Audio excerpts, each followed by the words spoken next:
मुझे उसमें ये बताएं कि ली पार्क के अंदर जो लोगों का सबसे बड़ा मसला होता है वो ओवरचार्ज का होता है। ओवरचार्ज जो नीचे का अमला कर रहा होता है ये मुमकिन नहीं कि ऊपर किसी की सरपरस्ती के बगैर कर रहा हो। चेक एंड बैलेंस किस तरह बतौर जीएम आप देखते हैं या इदारा किस तरह मैनेज करता है? इसको हम कैसे देखते हैं, ये अच्छी बात है। पहली बात तो ये है कि मेरे एमडी साहब, सीईओ लाहौर पार्किंग जो है नवीद इस्लाम विरक साहब, उसके बाद बहुत सारे ऐसे मकाम आते हैं यहाँ पे ये जो ओवर चार्जिंग इन्फोर्समेंट है वो सारी की सारी मेट्रोपॉलिटन कॉर्पोरेशन के ऑफिसर देखते हैं। ठीक है, इन्फोर्समेंट उनके पास है। वो जहाँ कहीं भी देखते हैं वो बंदे को उसके ऊपर एफआईआर देते हैं।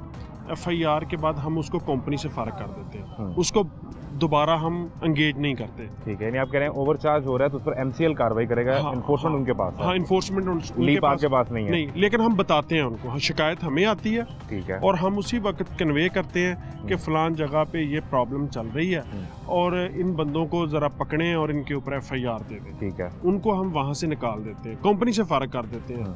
ये हमारा रोज का मैटर है और पिछले 4 माह से हमने 70 के करीब लोग फारिग किए, जो फारिग किए।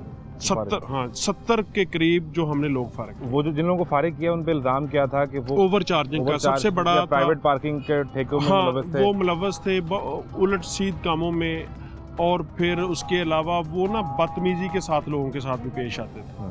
हमारा मकसद सिर्फ लोगों को फैसिलिटेट करना नहीं है कि हमने तरीके के साथ, तमीज़ के साथ उन लोगों के साथ, हमारे कस्टमर हैं उनके साथ तमीज़ से बात हो। 165 साइट्स आपने बताई हैं, आपकी वर्किंग क्या है लाहौर में? ये काफ़ी है या अभी मजीद गुंजाइश है, हम इसको मजीद ले रहे हैं आहिस्ता आहिस्ता। जिस जगह पे भी प्राइवेट टोकन चलता है ना और वो हमारी नोटिफाइड साइट नहीं है, उसको हम जाके 1-2 दिनों के बाद जब यूं हमें पता चलता है हम विजिट करते रहते हैं, हमारी टीम में और मेट्रोपॉलिटन कॉर्पोरेशन की दोनों इकट्ठे काम कर रहे हैं। इकट्ठे काम करते हैं। 165 साइट्स हैं, इनसे ली पार्क का रेवेन्यू कितना जनरेट होता है डेली बेसिस पे?